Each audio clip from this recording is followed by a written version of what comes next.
Be a part of the best pro wrestling podcast today by supporting the Going In Raw Patreon. You can enjoy access to the live taping of the show, exclusive merchandise, and patron-only episodes, and so much more. Support Going In Raw today. Click the link in the description.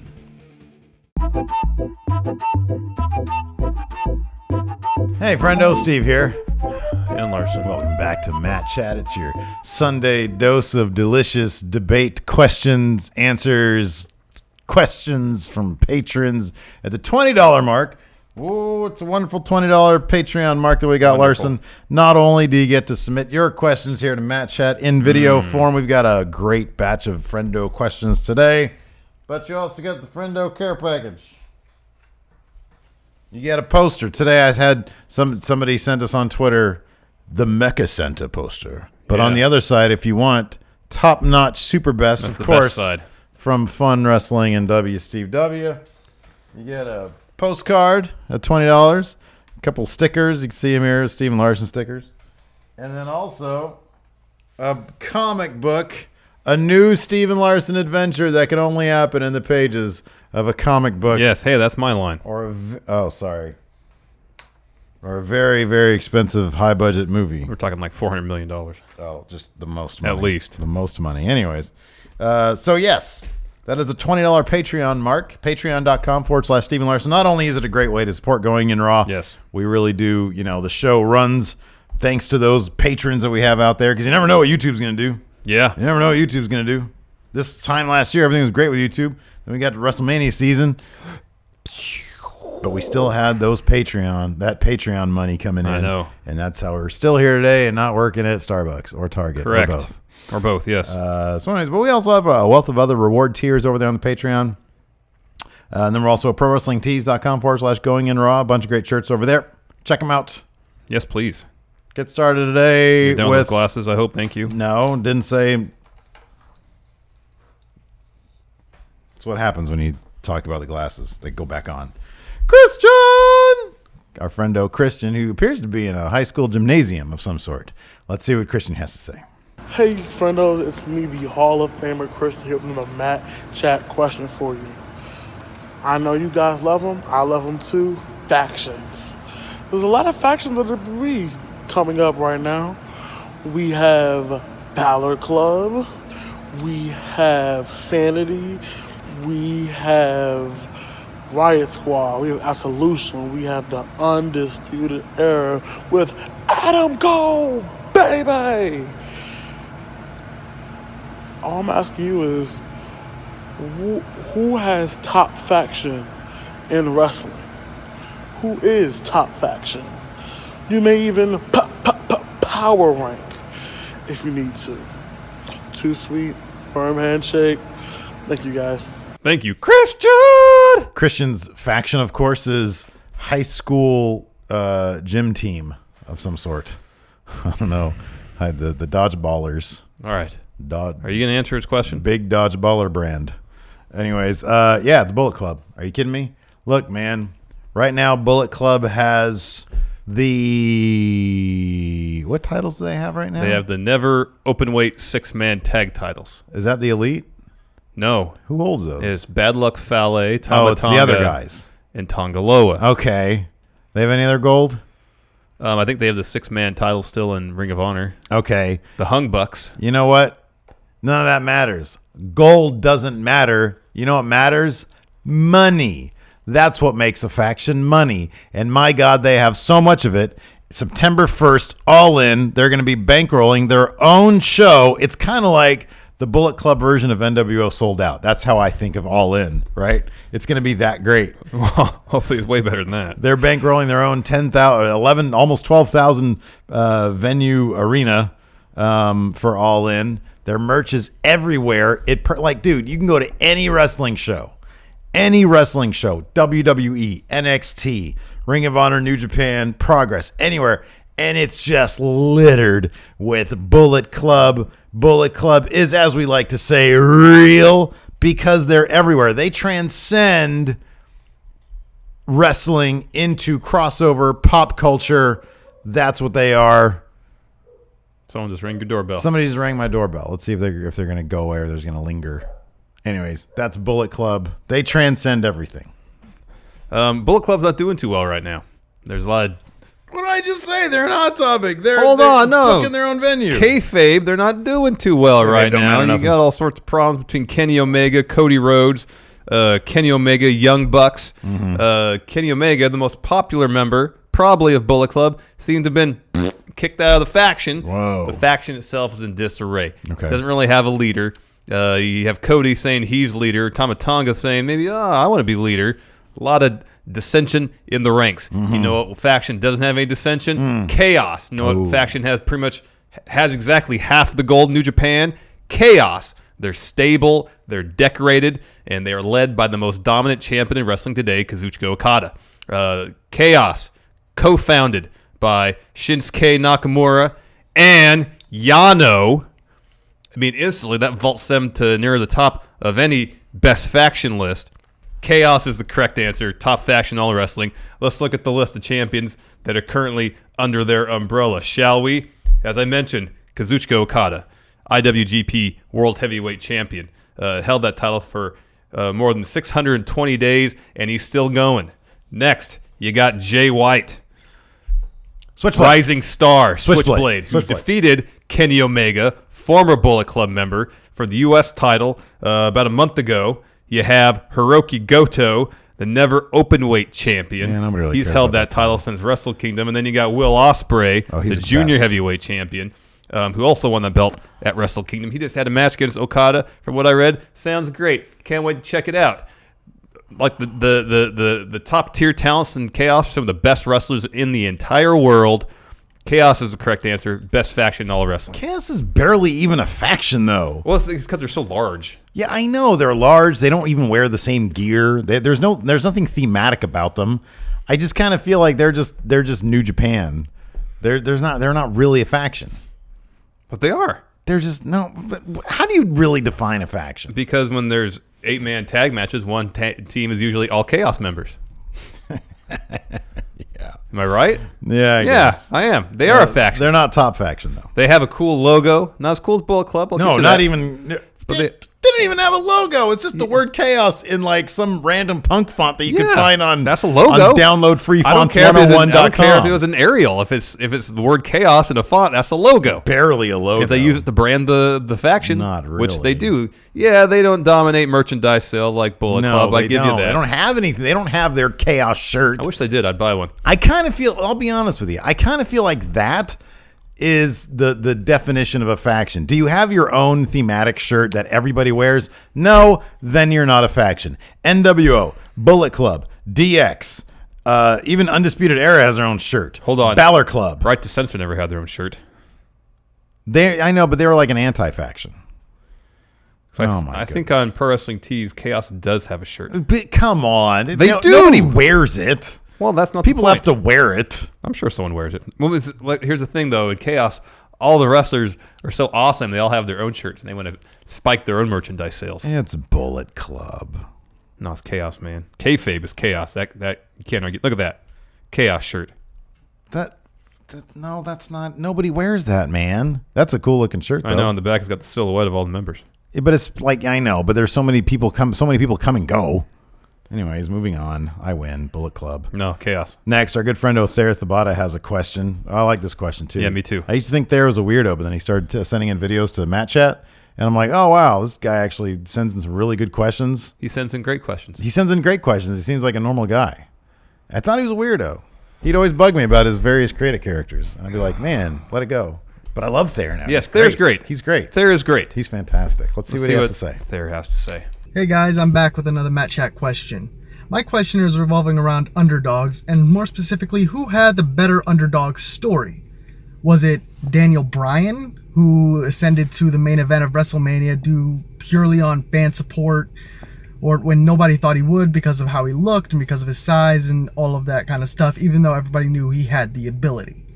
Or is it The Miz, who was somewhat the opposite, who no one really saw anything in, everybody laughed at him, nobody really thought he could make it anywhere. 12 years later, he's main evented at WrestleMania, he's been WWE champion, and he's arguably the greatest Intercontinental champion of all time. Thanks, guys. Thank you, Thayer Thabata. Thank you, Thayer Thabata. Let's see here. Oh, I go first. It's Daniel Bryan. You go first. The story, the best underdog story that's presented to us on television, at least in recent memory, in wrestling, is Daniel Bryan. Here's a guy who was part of the Nexus, choked out somebody. Justin Roberts. Someone backstage didn't like that, got fired. Yeah, Justin Roberts didn't like that. Yeah. Well, I'm sure one of the executives had to not like it, too. Probably Vince. He got fired. Just almost killed the guy. He gets fired, goes back to the Indies, gets another opportunity in WWE. Then a matter of a couple of years, it seems like, he wins Money in the Bank, cashes in, World Heavyweight Champion. And then he defends at WrestleMania, loses in 8 seconds. However short it was to Sheamus. Forms one of the most popular tag teams that I can remember, Team Hell No with Kane.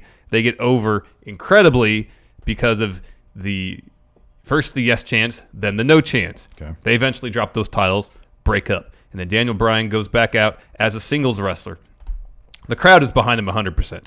Everybody loves Daniel Bryan. He's one of the best wrestlers in the entire company, one of the most charismatic. Regardless of what he does, he gets himself over. Despite that, it seemed like WWE had no interest in pushing him to the top of the card. And it literally took basically a fan revolt for Daniel Bryan to get his shot in the main event at WrestleMania. We were hearing all the time stories on the dirt sheets about how, WWE doesn't see him as a huge star, a mainstream star. He was, as Triple H put it on television, a B-plus player. Someone you could count on, put on great matches, have a strong following, but in the end, we're not going to market our company around this guy. But despite all that, the yes chant in Daniel Bryan was a mainstream crossover success. You go to sporting events, the entire arena would be doing the yes chant. The San Francisco Giants, I think in 2014 it must have been, when they were going after the World Series, yes chant, huge part of that. Daniel Bryan was in their World Series celebration, yes chant. Let's go to Royal Rumble, I think it was 2014, the one that Roman Reigns won. Earlier in the day, Daniel Bryan had a match, open the show against Bray Wyatt, lost. Everybody was expecting Daniel Bryan to show up in the Rumble, hopefully win it, go on main event WrestleMania. He wasn't even in the match. Rey Mysterio, one of the most beloved wrestlers in history, comes out number 30, gets booed. Absolutely booed. Because he's not who? Daniel Bryan. Daniel Bryan. I booed him too. Batista wins the Rumble. People booed that too. Yes, because he wasn't who? Daniel Bryan. Daniel Bryan. So we had the Occupy Raw segment where WWE basically couldn't ignore the popularity of Daniel Bryan anymore. They had to give in. They had to give the fans what they wanted, which was Daniel Bryan main eventing WrestleMania 30. So begin the show. Daniel Bryan took on Triple H. Triple H worked over his shoulder. Yeah, wrap it up, man. Come on, man. I'm doing my thing. Yeah, you're just going over. Everybody knows the history of Daniel Bryan. I know, but I got to explain why he's the best underdog story. Let me finish. I'm almost done. Then he won WrestleMania. Let me finish. Won both titles. There's more story within WrestleMania 30. I'm almost done. Intercontinental Championship. No, I'm not going to talk about that. I'm talking about his match against go. Triple H. He gets his shoulder tore up, walks into the main event with the taped up shoulder, pulls out the win, makes Batista tap to the yes lock. He is your champion. Against all odds thrown against him, he managed to persevere. Ultimate underdog story. Daniel Bryan. That's the correct answer. All right. Well, kayfabe, yes. Kayfabe, absolutely. Correct. Daniel Bryan is the greatest. Well, I found it's not just kayfabe, because backstage, if we are to believe what the dirt sheet said, there was basically zero enthusiasm from the WWE brass to put him in a main event spot. Well, at some point that changed, though. At some point they realized that was folly. Well, they couldn't deny his popularity and his ability to make money for the company. Hey, but you know what? Here's the thing, though. At some point, they did believe that he could make money, because otherwise they wouldn't have had him win the main event of WrestleMania. Yeah. And yes, that was all through fans. And it was an incredible story. Daniel Bryan is a singular personality. I do kind of feel like this is an apples and oranges situation, though, because The Miz is such a fascinating character in terms of his entire career for the WWE. Somebody who has persevered, who has stuck around regardless of how he was perceived from day one. And how long has he been around? For 13 years? Something like that. Yeah, something like that. And he just now is getting the recognition from the fans that he deserves in terms of what he brings to the table. and how he is always there and how he has always been around. And his work ethic seems to be second to none. He is a through and through company man, and people are now just coming to that realization that, holy crap, this guy really deserves to have all the glory that could be bestowed on somebody for their work ethic. And the fact that so early on he was crapped on, I hated him. You probably hated him. Nobody wanted to see him at WrestleMania 27 taking on John Cena in the main event. Nobody wanted to see that. But he always made the best with whatever he was given. He was kicked out of the locker room early on in his career because nobody wanted to deal with him, because apparently he either had a big ego or nobody liked him, whatever the deal was. It is a fascinating thing to consider The Miz an underdog story, and you have to. And in terms of the practicalities of being part of the company for that long and being on the short end of the stick that long, and yeah, granted, he's been given opportunity after opportunity. He's done the best with it, even in his title run. Years and years ago, his WWE title run when he main evented WrestleMania, you could tell he had the look of a guy who's trying really hard to convey that he should be champion. And granted, that was maybe kind of one of the less appealing things about him, is that he always came off like he was trying too hard. But the fact that he's been able to persevere, and yeah, he is on the cusp of being the greatest Intercontinental champion. I personally think he's already there. If you want to use, numbers in terms of title reign, like, number total combined days, he's 55 days or 50 days out or whatever it is from, owning that record. Eventually he will go down as the greatest Intercontinental champion ever, because eventually he will surpass the 9 that Jericho has, or RVD. Or well, he'd have to, if he loses at Mania, he'd have to tie that to get it back, and then eclipse Pedro Morales' record for most combined days. Exactly, and that's going to happen over the next 365 days. That's going to happen.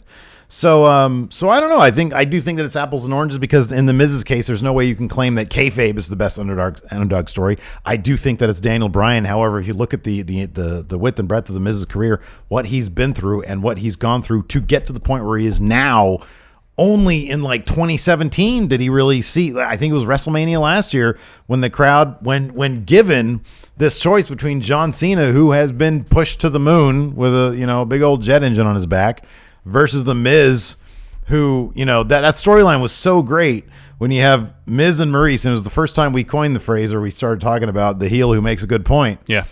You have him and Maurice, who have what seems to be a genuine loving relationship that doesn't have to be on cameras. And granted, I know they're on Total whatever now, and they have their TV show. They got their own TV show.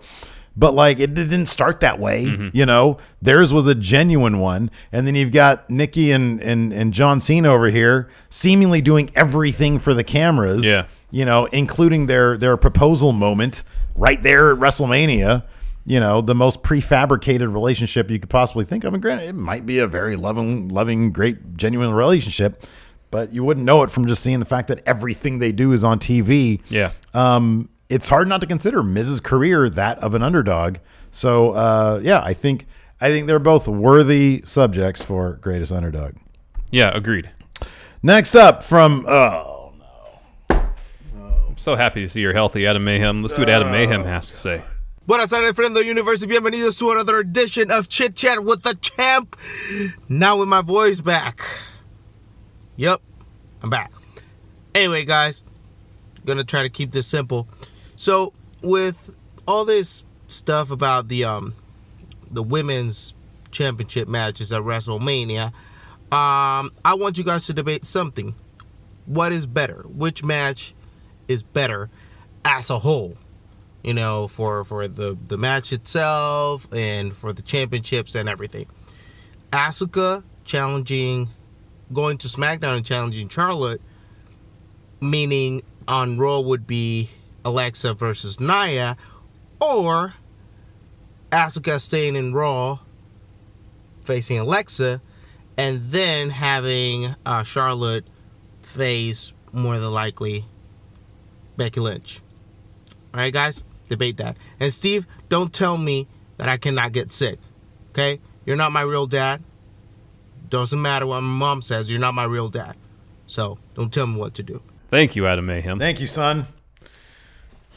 You go first. Better match. I am your real father. I am his real father. Anyways, how old is Adam Mayhem? I have no idea. He's like 46, 47, something like that. How old would I have to have been to have actually fathered him? In your 60s at least. Pretty young. Let's see here. I am going to argue for Asuka versus Charlotte. Yeah, because that will actually be a better match. To be honest, I would kind of prefer to see Asuka versus Bliss only because it keeps Asuka on Raw. Because right now, creative for SmackDown is in the dumpsters. But what would make, if the question is from Mr. Adam Mayhem, what match would be better? It's Asuka versus Charlotte. It's the best versus the best. Charlotte is, say what you will about anybody else, Alexa Bliss, Nia Jax, whoever. Charlotte is the best. She's the top of the game. She's there on SmackDown as SmackDown Women's Champion. Even if she was on Raw, she would be Raw Women's Champion. Asuka is the only person who really has a credible claim at trying to dethrone Charlotte. Charlotte has dispatched of everybody else. I would love to see Asuka versus Charlotte. I think the two of them can put on a much better match than Asuka versus Alexa Bliss. We've seen Asuka versus Alexa Bliss. It was a fine match on Raw. It was a pay-per-view level match. It was a top 5 pay-per-view level match. However, we haven't seen Asuka versus Charlotte. That's exciting. I would love to see that. Not within the confines of a SmackDown storyline, but that would definitely actually be the better wrestling match. Yeah, you're right, but there's a couple of reasons why I don't want to see it. First of all, as you mentioned, it would entail Asuka going to SmackDown, and that's not something I necessarily want to see because, as you said, SmackDown's creative has been garbage of late. Sure. Also, if that's the match, Asuka versus Charlotte, we're going to get 3 weeks of build. And granted, you can say best versus best. That doesn't really need much of a build, but as we've seen with AJ Styles versus Shinsuke Nakamura, we're 3 weeks out. There's zero build. Yeah. And there's the worry that not the match itself will fall flat because it'll be excellent, but the enthusiasm from the crowd for the finish of that match might not be where it should because they haven't invested the time and energy in building up this feud very well. Here's why I want to see Asuka versus Bliss beyond what I mentioned. They've already invested a lot of time on television building up this Asuka-Alexa Bliss feud, and you also have Nia Jax involved, which is an interesting X factor in terms of how this match will play out at Mania. Is Nia going to get sick of Alexa Bliss? Will she maybe advertently or inadvertently help Asuka win?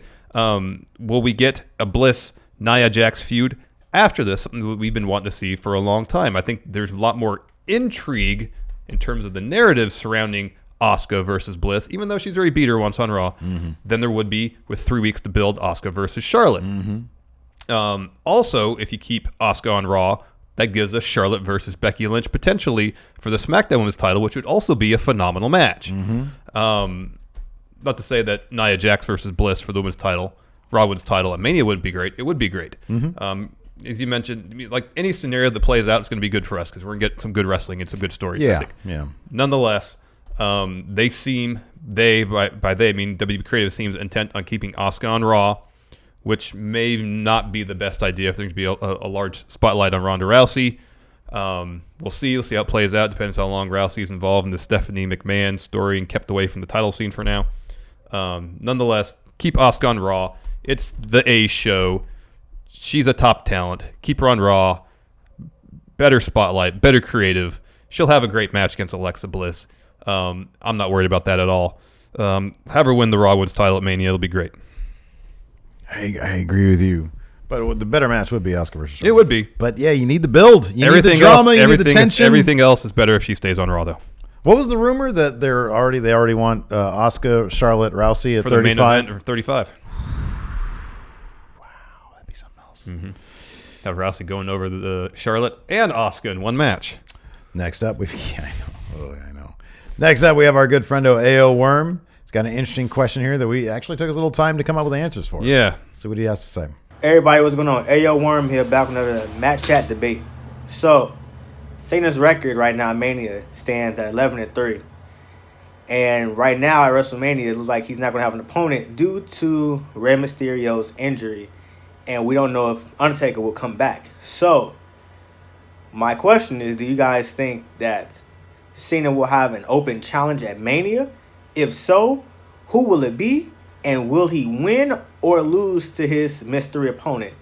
Take it easy, guys. Too sweet, hearty handshake. I'm out. Thank you, AO Worm. Thank you. I go first. You go first. So let's take Ray out of the equation because might have a busted arm. Yeah, he seems to at least have a partially torn left bicep. Mm-hmm. Let's take Undertaker out of the equation because he probably shouldn't be wrestling anymore. I shouldn't be wrestling anymore. Nobody wants to see it. No, Mark. I mean, I would love to wrestle you, but you're correct. Anyways, let's take those two wrestlers out of the equation. Let's say Cena has an open challenge at Mania. He comes out, grabs the mic, and says, I'm going to make my own road to Mania. Mm-hmm. I'll take on anybody from the locker room that wants to come out and challenge me. Here's the person I want to see. Here's the music I want to hear. Samoa Joe. Samoa Joe. Give me Samoa Joe. According to Justin Barrasso of Sports Illustrated, there was two names that Cena requested for a match at Mania. One was Rey Mysterio, the other Samoa Joe. Now, Samoa Joe's hurt. He has a foot injury. By his own admission, it's a week-to-week recovery time now, so he could be cleared at any minute potentially. And if so, bring out Samoa Joe. These two guys have history. They were in WWE developmental in the early aughts together. I believe Joe and or Cena referenced it at one point. Samoa Joe is one of the best wrestlers in the world, one of the best mic guys in the world. I know there's only 3 weeks. Oh, it's like open challenge. There'll be no build to it. Have Samoa Joe make a surprise return at Mania from injury, take on Cena, beat him, get on the mic, have him talk some solid trash, choke him out. It would be great. Massive pop from the crowd. Cena can go do his movie stuff. Samoa Joe can go and challenge Roman Reigns for the Universal title. It's a win for everybody. Give me Samoa Joe versus Cena. All right, so I had Roderick Strong written on here, but I'm going to change that answer to a guy who has just been cleared by his doctors. I thought about Jeff that. Hardy. I literally thought about his name as I was doing my Samoa Joe. Jeff freaking argument. Hardy. He came back with his brother last year at WrestleMania. Now Matt Hardy and Bray Wyatt are involved in a thing that may or may not culminate at WrestleMania. There's been a rumor that we might see Matt Hardy and Bray Wyatt versus Thebar at Mania, and they'll do the Ultimate Deletion before Mania, which still leaves Jeff Hardy nothing to do. Sure, he could participate as Itchweed or man. Brother Yeah. Nero No, Itchweed. in the Woken universe. However, there's also been rumors that that Vince has wanted him for a singles run for a very long time now.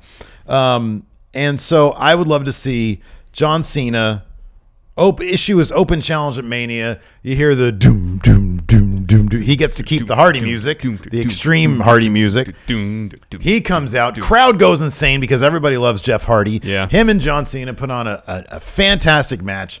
Cena goes over. Jeff Hardy probably goes. Let's say Jeff Hardy goes over. Yeah, Cena's out the door to make some movies. Then yeah. Exactly. Then Jeff Hardy goes over. Jeff Hardy goes to SmackDown, and then we get an AJ Styles versus Jeff Hardy. Maybe throw in Shinsuke Nakamura in there. Whoever has the title, probably be Nakamura. Those three fight over the WWE Championship. I would love to see, because then you get Jeff Hardy versus AJ Styles. Maybe we've seen that at TNA. I don't even know. But yeah, we get to see Jeff Hardy get inserted immediately into the main event scene, which is where he belongs if he's going to have a singles push, especially if it's on SmackDown. Granted, they're probably going to have a draft and things are going to change a lot on SmackDown. But in any event, I think it'd be great to see Jeff Hardy take on AJ Styles, Shinsuke Nakamura down the road. But at Mania, we get Jeff Hardy versus John Cena. I think the crowd will go ballistic for that. They'll start chanting, "This is awesome." We'll get to see all those great Jeff Hardy spots that he does. Mm-hmm. I think that'd be fantastic. Good answers. Both good answers. I love your answer as well, though. I love Samoa Joe. Great answers across the board. Across the board. Across the board. Next up, we have a brand new Matt Chatter here, and his name is Mr. Dope. Here's Mr. Dope. It's good. You like that? It's good. Hey friendos, it's Mr. Dope with his first ever Matt Chat question. Now, who has a better career on the main roster? Is it going to be Nikki Cross or Bianca Belair? Thank you. Thank you, Mr. Dope. Thank you, Mr. Dope. You go first. All right. I'm a huge fan of both these ladies. I think they're fantastic. I think Bianca Belair will have a bright future. She already commands the ring. She needs to learn how to take that Eclipse maybe a little bit better. We saw on the house show circuit. Apparently she was hurt in the move prior. Probably wasn't even the Eclipse. But there is one female woman superstar who has captured my heart, and that is Nikki Cross. Oh my goodness. When she first debuted with Sanity and she revealed her face and she's a woman, it was like, oh, this one is somebody to look out for. She's crazy. And every time she's out there fighting, the crowd is going ape shit for Nikki Cross. She's fantastic. She's not captured that NXT Women's title I wonder if that's because they had plans for Sanity to go up, and they had, they wanted to maybe protect Nikki Cross. Maybe they just wanted to protect her. I don't know what the deal was. But anyways, I don't know. As long as, number one, Nikki Cross is such a unique character. She's something that's completely different from anybody that we see on the women's roster, on either main roster brands. So she brings something super unique. I like the idea of her sticking with Sanity more so than she has in NXT, because she hasn't really been aligned with them, even though she's still thematically part of them. Yeah. I would love to see her use Sanity to her advantage. I'm not talking about bringing Killian Dane in to start squashing, her opponents. I'm just saying they can serve for a great distraction. She has served as a great distraction for Sanity. This is true. In their battles against various factions. And so I don't know. To see somebody and then to go back and see Nikki Cross. I forget her name before she was Nikki Cross. I think it's Nikki Storm. Yeah, Nikki Storm. To see what she was doing before her arrival in NXT as just sort of, a regular wrestler, and then to see her transition into something so fully, so completely into the Nikki Cross character says to me she has a bright, bright future. She can handle the pressure. She can handle the spotlight. She could take every opportunity and run with it. I think Nikki Cross is going to have an amazing main roster career. I agree with you. I think she will, but I think Bianca Belair will just have a better one. Wow. She's only been wrestling for a very short time, maybe a year or two, and she already carries herself in that ring like a veteran. Oh, yeah. She has charisma. She's athletic. She's strong. She's still learning. She's still developing, but give her another year or two, and she's going to be a massive star, not only in NXT, but on the main roster. I mean, her gimmick, the EST, the strongest, the fastest, it's great. The bestest. The bestest. It's all great. Everything about her, she has all the ingredients to be a massive, massive, massive star. And so long as she can continue to put everything together, when she gets called to the main roster, the way she carries herself, her character, the braid, her power, it's going to translate. She's going to be massive, huge star, multiple women's titles reigns. In 4 years, if the mixed match challenge is still a thing, 3 to 4 years, man, the team of Montez Ford and Bianca Belair, potentially the greatest mixed match challenge team ever. Absolutely. You know what I'd love to see? I would love to see her join the Street Profits to become kind of a tweener group that does like heelish things, but everybody loves them because they're so damn cool. Yeah. I would love to see that. I think she's going to have a fantastic career. Yes. Next up, from the cat Daryl Takahashi, let's see what he has to say. What's good, Stephen Larson? Many friendos out there. It's the cat Daryl Takahashi. My question for Match Chat this week is, I'm going to give you a scenario. The scenario being, CM Punk comes out to the WWE from one last big program. But here's the thing. This new feud, this new program, has to be with someone that he's never had a rivalry with in WWE. So, who do you think will give CM Punk the best rivalry that he's never had with? Thanks, boys. Thank you, the cat. Thank you, cat. The cat. Daryl, the cat. All right, before you trump me with your probably better answer, I'm going to make my argument for who should have a feud in WWE with CM Punk, and that is Adam Cole Bebe. Bebe. I feel like I have to really shout to do the Bebe! Bebe! Anyways. And there's one primary reason why I chose Adam Cole over, say, AJ Styles. Okay. And that's because as great as CM Punk is in the ring, what does he do best? Oh, the promo. Talk. The promo. Who is one of the best talkers in WWE right now? Adam Cole, baby. He is so comfortable, man. Yeah, man, he just seems like he is most comfortable with that mic in his hand in front of a crowd talking trash. Mm-hmm. And imagine you put CM Punk and Adam Cole in a ring, put a desk between them, let them talk back and forth for 20 minutes. They have a similar mic style, too. Yes. Yeah. I mean, they're similar in a lot of ways. Similar build, similar mic styles. Similar paths to wrestling. There's a lot of similarities between their careers. All of that can be mined for an awesome, awesome feud. Adam Cole, I think, is a pretty underrated wrestler. I think a lot of attention is given to his mic work, his character work. But he is a really good wrestler, and what we've seen in NXT has been across the board excellent. Combine that with his character work in ring, on the mic, put it in there against CM Punk, a guy.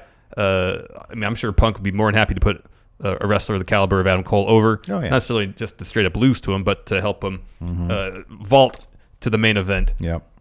I think it would be across the board fantastic, riveting stuff, great matches. Let them feud for 6 months, have multiple matches. It would be great. No, Adam Cole, baby. I agree with that totally. I think there's one guy. There is one guy on the roster right now that would absolutely love. He's one of my favorite promo guys on main roster. He is a fellow member of the Mount Rushmore of Wrestling with Adam Cole, baby. And, of course, I'm talking about Kevin Owens. I can't think of somebody who just – Kevin Owens is like kind of a combination of – and this is high praise, and it speaks – I'll put it this way. The high ceiling for Kevin Owens, his ultimate fully realized potential, whether or not creative fulfills this, comes through with it, is a mix between CM Punk and Stone Cold Steve Austin. That is high praise coming from me because they're my two favorites of all time. Yeah.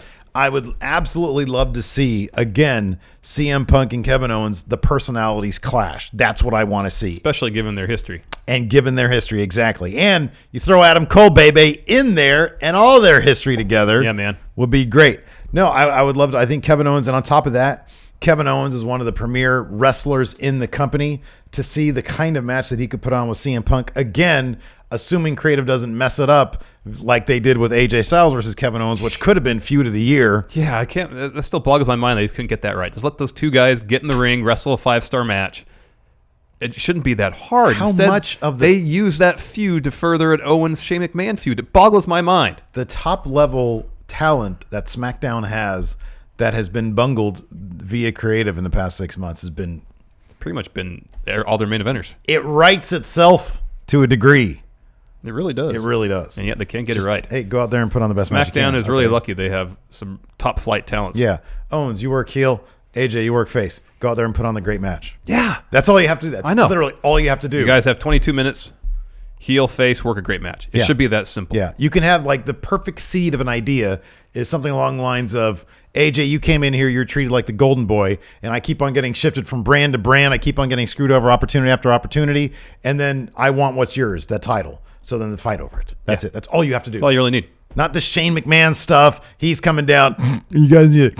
No, none of that stuff. Anyway, CM Punk, I would love to see him versus Owens. I think it'd be feud of the year material right there. Just let them go at it. Let them have 5-star matches. Let CM Punk write 14 weeks of television for that feud.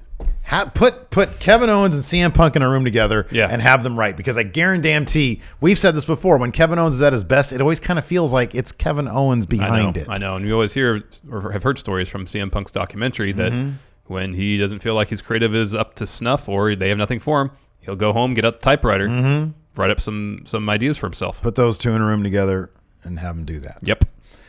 Next, from a new patron, I think. Yeah, Deontay Soignier. Soignier. A new Matt Chatter. New Matt Chatter, yeah. Deontay Soignier, one of my favorite names of all of our patrons.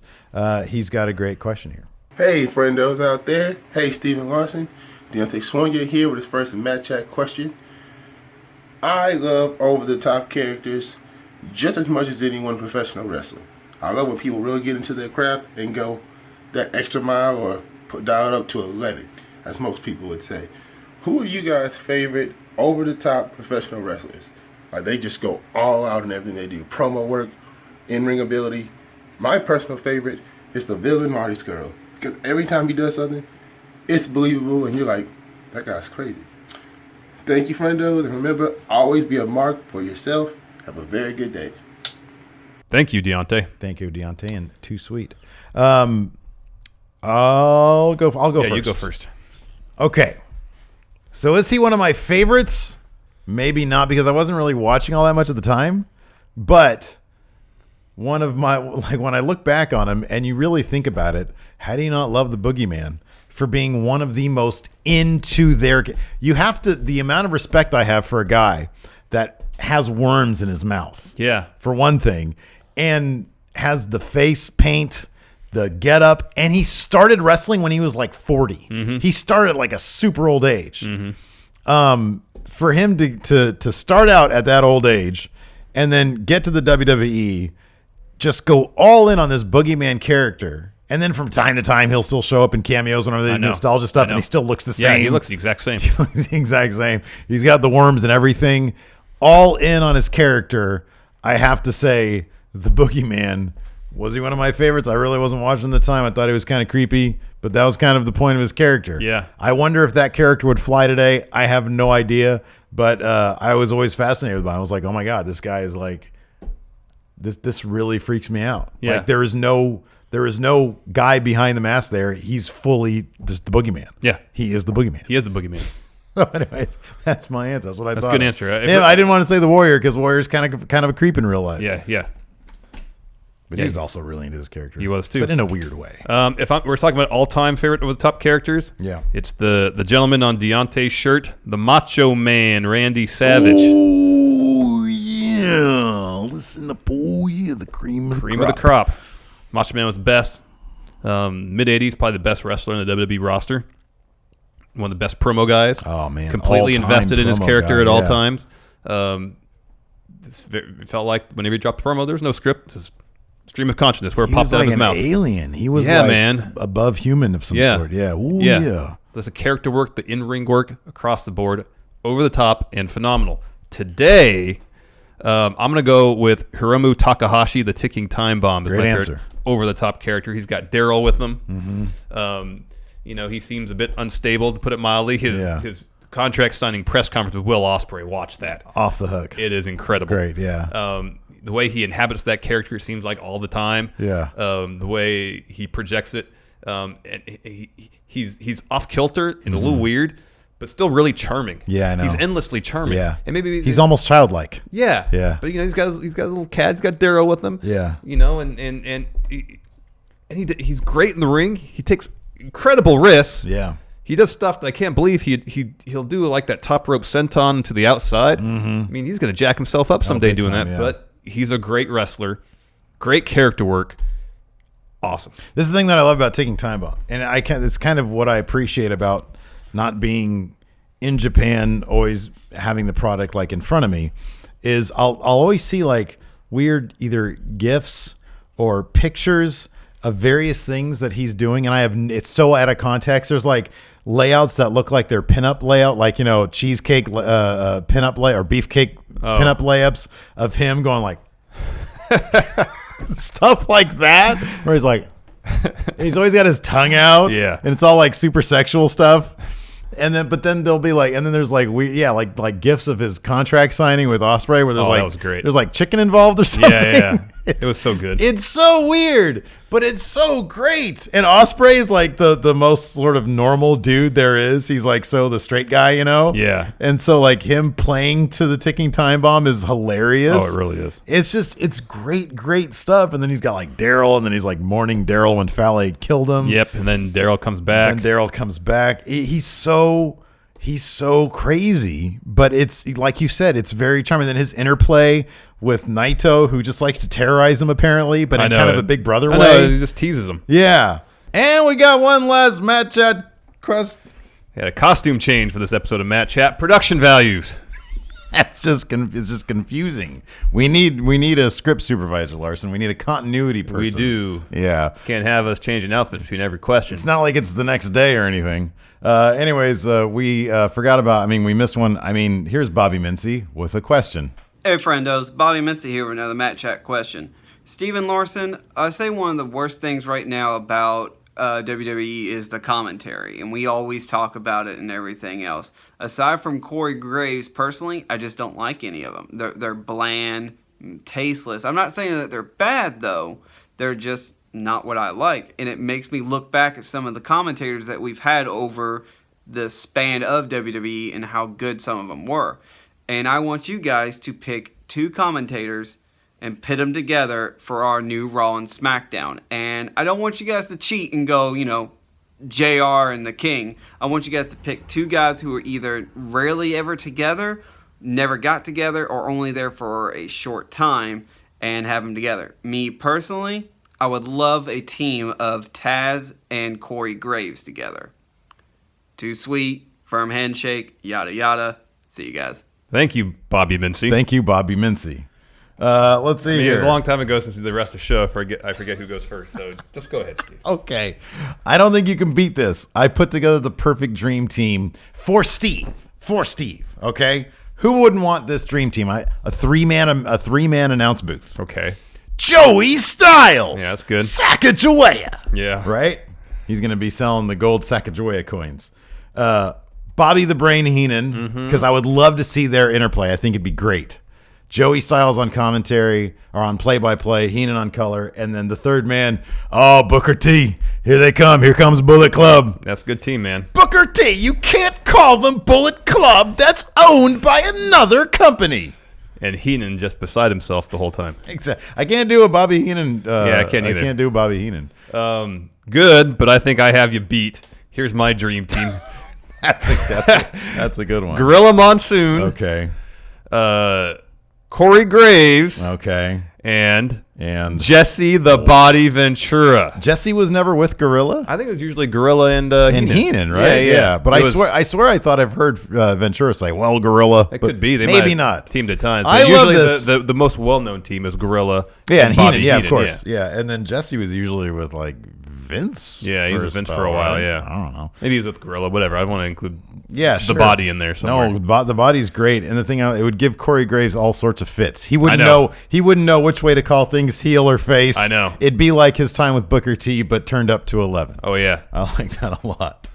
But that, going back to Bobby's question, I do have to say that I really like Tom Phillips and I really like Corey Graves. I like their work in NXT. It was fantastic. Yeah, I think that's my only thing is that their work in NXT was obviously a lot looser.